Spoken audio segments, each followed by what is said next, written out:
Hello everyone, welcome back to my channel. My name is Lakshmi Maya and today's video is going to be about how to get rid of pimples. Pimples in the നമ്മുടെ sebaceous glands natural ആയിട്ട് produce ചെയ്യുന്ന കുറച്ച് oils ഉണ്ടല്ലോ, അത് നമ്മുടെ പോഴ്സിൽ കയറി അടഞ്ഞ് ഡേർട്ടും എല്ലാം കൂടെ ചേർന്നിട്ട് വരുന്ന ഔട്ട് ബ്രേക്കിനെയാണ് പിമ്പിൾസ് എന്ന് പറയുന്നത്. ഈ പിമ്പിൾസ് എന്ന് പറയുന്നത് വളരെ ട്രിക്കിയാണ് അതിനെ കളയാനായിട്ട്.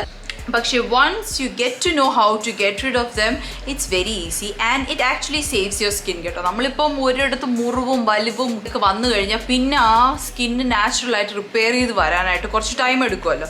So we are actually saving our skin if we can avoid pimples. അപ്പോൾ പിമ്പിൾസ് അവോയ്ഡ് ചെയ്യാനുള്ള എല്ലാ ടെക്നിക്സും മെത്തേഡ്സും എല്ലാം കൂടെ ചേർത്തിട്ട് ഒരു വീഡിയോ ആണിത്. ഫസ്റ്റ് തിങ് ഇസ് ദാറ്റ് നിങ്ങൾ മുഖത്ത് സോപ്പ് യൂസ് ചെയ്യുന്ന ഒരു വ്യക്തിയാണെങ്കിൽ please don't use soap. Soap നമ്മുടെ സ്കിന്നിന് ഒട്ടും മാച്ച് ചെയ്യുന്ന ഒരു സംഭവമല്ല. നമ്മളുടെ പഠനങ്ങളൊക്കെ പറയുന്നത് നമ്മുടെ ദേഹത്ത് പോലും സോപ്പ് ഉപയോഗിക്കരുത്, നമ്മൾ ജെൽ ഉപയോഗിച്ചിട്ട് വേണം കഴുകാനായിട്ട് എന്നാണ്. So soap is very harsh, especially on your face. If you have been using soap on your face, stop using soap and switch to a face wash. Face wash select ചെയ്യുമ്പോൾ നമ്മുടെ skin ടൈപ്പിന് പറ്റുന്ന രീതിയിലുള്ള നല്ല mild ആയിട്ടുള്ള ഒരു face wash വേണം use ചെയ്യാൻ. You can keep on trying face wash. കാരണം എല്ലാവർക്കും ഒരേ ഫേസ് വാഷ് തന്നെ ഇഷ്ടപ്പെടണം എന്നില്ല. ചിലർക്ക് ഹിമാലയൻ്റെ നീം ഫേസ് വാഷ് വളരെ നല്ലതായിട്ട് വർക്ക് ചെയ്യും, ചിലർക്ക് നമ്മുടെ ക്ലീൻ ആൻഡ് ക്ലിയർ വർക്ക് ചെയ്യും, ചിലർക്ക് ന്യൂട്രിജീനിയുടെ വർക്ക് ചെയ്യും. ഫോർ മീ ക്ലീൻ ആൻഡ് ക്ലിയറിൻ്റെ മറ്റേ പേഴ്സിൻ്റെ കളറിലുള്ള ഫേസ് വാഷാണ് നന്നായിട്ട് വർക്ക് ചെയ്യുന്നത്. And I have been using it for more than 10-15 years എന്നൊക്കെ വേണമെങ്കിൽ പറയാം. ആ സമയം മുതൽ പിമ്പിൾ എനിക്ക് ഒരുപാട് കൺട്രോൾ ചെയ്യാനും ഈ ഫേസ് വാഷ് ഹെൽപ്പ് ചെയ്തു. സോപ്പിട്ട് കഴുകരുത്, ഫേസ് വാഷ് ഇടാൻ പറഞ്ഞു എന്ന് പറഞ്ഞ് മുഖത്ത് ഡേർട്ട് ഇരിക്കുന്നത് കൊണ്ടാണല്ലോ എനിക്ക് പിമ്പിൾസ് വരുന്നതെന്ന് പറഞ്ഞ് 24 മണിക്കൂർ മുഖം കഴുകിക്കൊണ്ടിരിക്കരുത്. മാക്സിമം 2 ടൈംസ്, അതിനപ്പുറം നമ്മുടെ മുഖം ദിവസവും കഴുകാൻ പോകരുത്. പിമ്പിൾസ് വരുന്നത് നമ്മളുടെ ടീനേജ് ആയിട്ടുള്ള ആ ഹോർമോൺസിൻ്റെ ഫ്ലക്ച്വേഷൻസ് കൊണ്ടാണോ അതോ നമ്മളുടെ അഡൽട്ട് ആയതിനു ശേഷവും പിമ്പിൾസ് ഒരുപാട് ഔട്ട് ബ്രേക്ക് ഉണ്ടാവുന്നുണ്ടെങ്കിൽ maybe you have some problems with your hormones. So please do check your hormones regularly and do consult a dermatologist if necessary. നമ്മുടെ സ്കിന്നങ്ങ് ഔട്ട് ബ്രേക്ക് വന്നങ്ങ് മോശപ്പെട്ട് ചീത്തായി പോകുന്നതിന് മുമ്പ് തന്നെ if you can talk to a dermatologist and get good solution for it, that's best, right? Please keep your hands off your face. Pimple വന്നു എന്ന് പറഞ്ഞാൽ അതിലിട്ട് തോണ്ടി ഇരിക്കുക, അതിനെ എങ്ങനെയെങ്കിലും പൊട്ടിച്ചെടുക്കുക, അതിനെ പിതുക്കി പുറത്തെടുക്കുക, അതിനകത്തുള്ള പസ് വെളിയിൽ വരുമ്പോഴേക്ക് സമാധാനം ഒരു മുഖത്ത് തൊട്ടിരുന്ന വഴിയാണെങ്കിൽ നമ്മളുടെ കയ്യിലുള്ള ഡേർട്ടും കൂടെ അതിലേക്ക് പറ്റും. പിന്നെ അത് കൂടുതൽ ഇൻഫ്ലെയിംഡ് ആവാനായിട്ട് കാരണമുണ്ടാകും. നമ്മൾ വളരെ വേദനയോ ചൊറിച്ചിലോ അങ്ങനെ എന്തെങ്കിലും ഫീലിംഗ് ഉണ്ടെങ്കിൽ either apply cold compress or apply hot compress.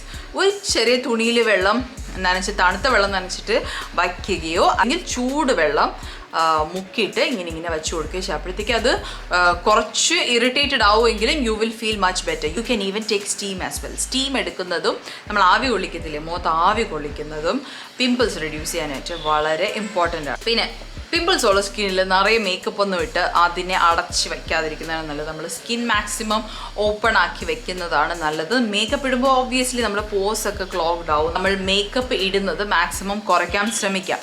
Pimples ഉണ്ടായിട്ട് മേക്കപ്പ് ഇട്ടേ പറ്റൂ എന്നുള്ളൊരവസ്ഥയാണെങ്കിൽ use good quality makeup products. Makeup product cheap ക്വാളിറ്റിയും പോർ ക്ലോഗിങ് ആയിട്ടുള്ള പന്ന ക്വാളിറ്റി ആയിട്ടുള്ള മേക്കപ്പ് പ്രോഡക്ട്സ് ഒന്നും യൂസ് ചെയ്യരുത്. നല്ല മിനറൽ മേക്കപ്പോ ലൈറ്റ് വെയ്റ്റ് മേക്കപ്പോ ഒക്കെ യൂസ് ചെയ്യുവാണെങ്കിൽ it can reduce issues caused by makeup. Makeup use ചെയ്യുന്ന ഒരു വ്യക്തിയാണെങ്കിൽ never sleep with your makeup on. Even ഒരു 10 മിനിറ്റത്തേക്ക് കുറച്ചൊന്ന് ഞാൻ നാപ്പ് ചെയ്തിട്ട് എണീക്കാമെന്ന് പറഞ്ഞാൽ പോലും never keep makeup on your face and sleep.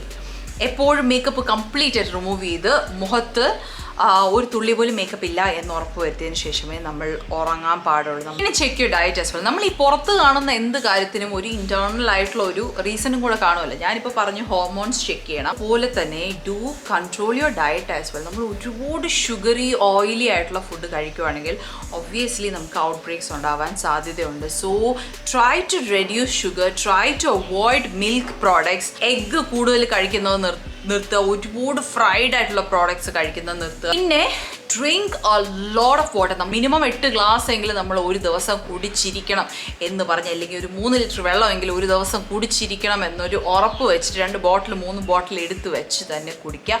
വെള്ളം കുടിച്ച് തുടങ്ങുമ്പോൾ തന്നെ you will see a great difference. So you are doing good to your skin if you drink a lot of water. പിന്നെ നമ്മുടെ പില്ലോ കേസിലെ നമ്മൾ കിടക്കുന്ന തലയണ ഉറ ഇടയ്ക്കിടയ്ക്ക് മാറ്റിക്കൊണ്ടിരിക്കണം. അറ്റ്ലീസ്റ്റ് ആഴ്ചയിൽ ഒരിക്കലെങ്കിലും തലയണ ഉറ മാറ്റുകയാണെങ്കിൽ അത്രയും നല്ലതായിരിക്കും. എന്നിട്ട് മൈൽഡ് ഡിറ്റർജൻറ്റ് ഉപയോഗിച്ച് തലയണ ഉറ കഴുകുക. നമ്മൾ ഭയങ്കര ഹാർഷ് ആയിട്ടുള്ള കെമിക്കൽസ് ഒന്നും ഉപയോഗിച്ച് തലയണ ഉറ കഴുകരുത്. ചിലപ്പം ഈ ഹാർഷ് കെമിക്കൽസ് കൊണ്ടും ആകാം നമുക്ക് മോക്കുരു വരുന്നത്. ഫോൺ യൂസ് ചെയ്യുന്ന ഫോൺ കാതിൽ വെച്ച് സംസാരിക്കുന്ന ഒരു വ്യക്തിയാണെങ്കിൽ എപ്പോഴും ഫോൺ റൈറ്റ് സൈഡിൽ വയ്ക്കുമ്പോൾ ഈ സൈഡിൽ കൂടുതലായിട്ട് പിമ്പിൾ വരുവാണെങ്കിൽ that means that may be ഫോണിൽ നിന്നായിരിക്കും ആ ഡേർട്ട് ഒക്കെ പാസ്സായിട്ട് ഇറിറ്റേറ്റഡ് ആവുന്നത്. ചിലർക്ക് നെറ്റിയിലായിരിക്കും കൂടുതൽ കുരു വരുന്നത്. മേ ബി അത് അവരുടെ ഷാംപൂവിൻ്റെയോ കണ്ടീഷണറിൻ്റെയോ എന്തെങ്കിലും അലർജി ആവാം. So try to find out what triggers your pimple. പിന്നെ വേറൊരു കാര്യമാണ് ഫേസ് ടവൽ. ഫേസ് ടവലും വളരെ നീറ്റ് ആയിട്ടുള്ളത് യൂസ് ചെയ്യണം. നമ്മുടെ ഫേസിന് ഉപയോഗിക്കുന്ന ടവൽ സെപ്പറേറ്റ് ആയിട്ട് വെച്ചാൽ അത്രയും നല്ലത്. നമ്മൾ തല തോർത്തുന്ന അതേ ടവലിട്ട് തന്നെ ഫേസ് തുടയ്ക്കാതിരിക്കാൻ ശ്രദ്ധിക്കുക. കാരണം തലയിലുള്ള നമ്മൾ എണ്ണയൊക്കെ തേച്ചിട്ട് തല കുളിച്ചിട്ട് തല തോർത്തുമ്പോൾ അതിലുള്ള അപ്പം എണ്ണയൊക്കെ ആവത്തില്ല. ആ എണ്ണ വെച്ചിട്ട് പിന്നെ നമ്മൾ മുഖം കൂടി തുടയ്ക്കുമ്പോഴത്തേക്കും മുഖത്തിലും അത് പാസ് ഓൺ ആവും. So try to keep a separate towel for your face. ഷാംപൂവിൻ്റെ കാര്യം പറഞ്ഞല്ലോ, ഷാംപൂ കഴിവതും സൾഫേറ്റ് ഫ്രീ ആയിട്ടുള്ള വളരെ മൈൽഡ് ആയിട്ടുള്ള ഷാംപൂ യൂസ് ചെയ്യാൻ ശ്രമിക്കുക. ഷാംപൂ കൊണ്ടായിരിക്കാമോ പിമ്പിൾ വരുന്നതെന്നാണ് നിങ്ങൾ വിചാരിക്കുന്നതെങ്കിൽ try to change your shampoo and try to find something which is suitable for you. ഇനി നമുക്ക് പിമ്പിളിനെ എങ്ങനെ ഓടിക്കാം എന്ന് നോക്കാം. ഞാനൊക്കെ കൊച്ചിലെ ചെയ്തുകൊണ്ടിരുന്ന ഈ ഒരു ട്രിക്കാണ് കേട്ടോ. നമ്മുടെ കോൾഗേറ്റ് പേസ്റ്റ് ഇല്ലേ, വെള്ള കളർ പേസ്റ്റ്, ആ വെള്ള കളർ പേസ്റ്റ് ഒരിച്ചിരി എടുക്കുക. കിടക്കുന്നതിന് മുമ്പ് എവിടെയൊക്കെ പിമ്പിളുണ്ടോ അതിൻ്റെ മണ്ടയിൽ, മുഖം മുഴുവൻ പേസ്റ്റിലുണ്ടാക്കാനല്ല പറയുന്നത്, എവിടെയൊക്കെയാണോ പിമ്പിളുള്ളത് അതിൻ്റെ മണ്ടയിലായിട്ട് വയ്ക്കുക. If you do it regularly you will see a great difference. കാര്യം ഇത് ട്രൈഡ് ആൻഡ് ടെസ്റ്റഡ് ആണ്, ഞാൻ ഇത് ചെയ്തിട്ടുണ്ട് and it really works well. രണ്ടാമത്തെ കാര്യം, പേരയ്ക്കേൻ്റെ ഇലയില്ലേ, പേരേൻ്റെ ഇല, ചെറിയ ചെറിയ തിളിൻ്റെ ഇല, അത് പറിച്ചിട്ട് അരച്ച് അതും ഈ പിമ്പിളിൻ്റെ സ്പോട്ടിൽ എവിടെയാണോ അത് വയ്ക്കുന്നതും it's very effective to treat pimples. മൂന്നാമത്തെ കാര്യം, ആസ്പിരിൻ. നമ്മൾ ഹാർട്ട് അറ്റാക്കിന് ഒക്കെ കഴിക്കുന്ന മരുന്നുണ്ട്, ബ്ലഡ് തിന്നേഴ്സ് ആണ്. ഈ ആസ്പിരിൻ ടാബ്ലറ്റ് എടുത്ത് വെള്ളം ഒഴിച്ചിട്ട് പൊടിച്ച് അത് പിമ്പിളിൻ്റെ മണ്ടയിൽ വെച്ച് കൊടുക്കുകയാണെങ്കിൽ ഇത് ഓവർനൈറ്റ് ഒക്കെ റെഡ്യൂസ് ചെയ്യുന്ന തരത്തിലാണ് ഇതിൻ്റെ effectiveness. So it actually helps a lot. So salicylic acid എന്ന് പറയുന്ന ഒരു കോമ്പോണൻറ്റ് നമ്മുടെ ആസ്പിരിനിലോ ഡിസ്പ്രിനിലോ ഉള്ളത് കൊണ്ടാണ് അത് പോർസ് ഡ്രൈ ഔട്ട് ചെയ്ത് ഡെഡ് സ്കിൻസിനെ റിമൂവ് ചെയ്യും. So that is how it works. ഈ സാലിസിലിക് ആസിഡ് ഉൾപ്പെട്ടിരിക്കുന്ന പ്രോഡക്ട്സ് ഉണ്ട്. ഫേസ് വാഷ് ആണെങ്കിലും ക്രീംസ് ആണെങ്കിലും ഇതെല്ലാം പിമ്പിൾസിനെയും ആക്നെനെയും കോൺസെൻട്രേറ്റ് ചെയ്തുകൊണ്ട് ഉണ്ടാക്കിയിരിക്കുന്ന പ്രോഡക്ട്സ് ആണ്. So you can buy those products and use it because it is pimple reducing component. പിന്നെ നമ്മുടെ പാച്ചസ് കിട്ടും. അതും ഇന്ത്യയിൽ അത്രയ്ക്ക് ഒരുപാട് എല്ലാവരും യൂസ് ചെയ്യുന്ന ഒരു സംഭവമല്ല. ഈ പാച്ചസ് കിട്ടും ഓവർനൈറ്റ് പിമ്പിൾ കളയാനായിട്ടുള്ള ഒരു സംഭവമാണിത്. ഈ പാച്ചസ് ഇങ്ങനെ സ്റ്റിക്കർ പോലെ എടുത്തിട്ട് എൻ്റെ മണ്ടയിൽ വയ്ക്കുമ്പോൾ ഇത് വച്ചിട്ട് കിടക്കുക. പിറ്റേ ദിവസം മാക്സിമം ഇൻഫ്ലമേഷൻ കുറഞ്ഞ് മാക്സിമം പിമ്പിൾസ് റെഡ്യൂസ് ആയിക്കൊണ്ടേയിരിക്കും. പക്ഷേ ഇതൊക്കെ ക്വിക്ക് ഫിക്സസ് ആണ് കേട്ടോ. പക്ഷേ it does work as well. So pimple നമ്മൾ മാക്സിമം സ്പ്രെഡ് ആവാതിരിക്കാൻ വേണം ശ്രദ്ധിക്കാൻ കേട്ടോ. ഒരെണ്ണം വരുമ്പോൾ മാക്സിമം അതിനെ ഒന്ന് കട്ട് ഓഫ് ചെയ്ത് കളയാൻ ശ്രമിക്കുക വേണം ചെയ്യാൻ. ഇപ്പം മുഖം മുഴുവൻ പിമ്പിളായി പോയെങ്കിലും സാരമില്ല, we still can reverse it. പതുക്കെ പതുക്കെ ബി പേഷ്യൻറ്റ്. ഈ സ്റ്റെപ്സ് എല്ലാം ഒന്ന് കറക്റ്റായിട്ട് ഫോളോ ചെയ്ത് നോക്കൂ. You will see a lot of difference in your skin.